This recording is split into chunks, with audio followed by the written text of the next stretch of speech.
dunia berubah dan setiap fasa dalam kehidupan dan pembangunan negara juga berubah. Kalau kita lihat waktu Kongres Ekonomi Bumiputera itu diilhamkan oleh kerajaan pada waktu itu, hasil daripada resolusi Perhimpunan Agung UMNO setahun sebelum itu, iaitu pada tahun 1964, yang mana Tun Razak sendiri yang membentangkan resolusi di Perhimpunan Agung UMNO akan pentingnya diadakan Kongres Ekonomi Bumiputera bagi menyahut saranan kepimpinan UMNO semua peringkat pada waktu itu nak melihat bagaimanakah kerajaan serius untuk memperkasakan agenda Bumiputera. Dan salah satu yang dibincangkan dalam Perhimpunan Agung UMNO tahun 1964 itu, perlunya RIDA itu ditransformasikan, dimartabatkan. Itu yang dicadangkan supaya ditubuhkan MARA. Sebab itulah setahun selepas itu, pada 5 hari bulan Jun, dianjurkan Kongres Ekonomi Bumiputera yang pertama. Kemudian kalau kita lihat Kongres Ekonomi Bumiputera 3 tahun selepas itu, 1968, iaitu tempoh di saat negara nak berhadapan dengan pilihan raya dan kita berhadapan dengan keadaan perkauman yang paling serius dalam sejarah tanah air, tragedi 13 Mei 1969, yang membawa kepada penyusunan semula masyarakat dan diwujudkan dasar ekonomi baru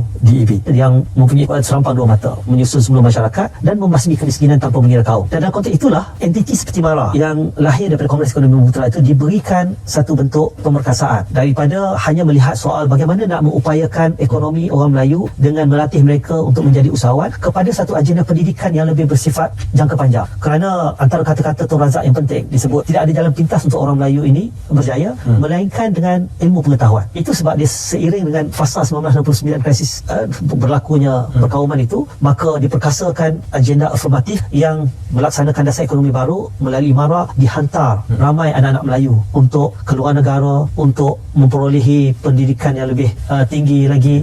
Diwujudkan selepas itu MRSM bagi memastikan anak-anak Melayu tidak ketinggalan dalam sains, teknologi dan dalam aspek matematik. Mungkin anak-anak Melayu yang pada waktu itu mempunyai tahap penguasaan bahasa Inggeris yang lemah ataupun matematik yang lemah, tetapi diberikan peluang untuk masuk dalam sistem pendidikan MARA, MRSM. Contohnya, saya ingat lagi Tan Sri Wahid Omar ketika dalam convocation UPTM waktu menerima anugerah kedoktoran, beliau menyatakan kalau bukan kerana MARA, beliau tidak akan berada di sini hari ini, kerana beliau bukanlah orang yang menguasai mata pelajaran bahasa Inggeris. Dia hanya dapat C saja, tetapi diberikan peluang masuk MRSM dan mendapat A dan dihantar ke luar negara. Itu satu contoh bagaimana fasa-fasa waktu itu yang kita memfokuskan soal bagaimana Bumiputera ini dapat berpartisipasi, dapat menyertai pelbagai sektor profesional dan iktisas. Tetapi hari ini kalau kita lihat, suasana sudah berubah, dunia sudah berubah. Kita harus melihat jangkauan 10, 20 tahun, 30 tahun akan datang.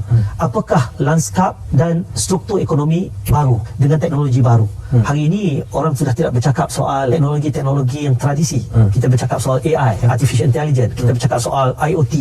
Kita bercakap soal IR 4.0. Kita bercakap soal industri-industri yang berteknologi tinggi, bukan lagi otomotif yang menggunakan kaedah lama, tetapi menggunakan EV contohnya, Electronic Vehicle. Dan hari ini di negara China contohnya, mereka tidak bercakap soal EV lagi, mereka bercakap soal REV, Renewable Energy Vehicle.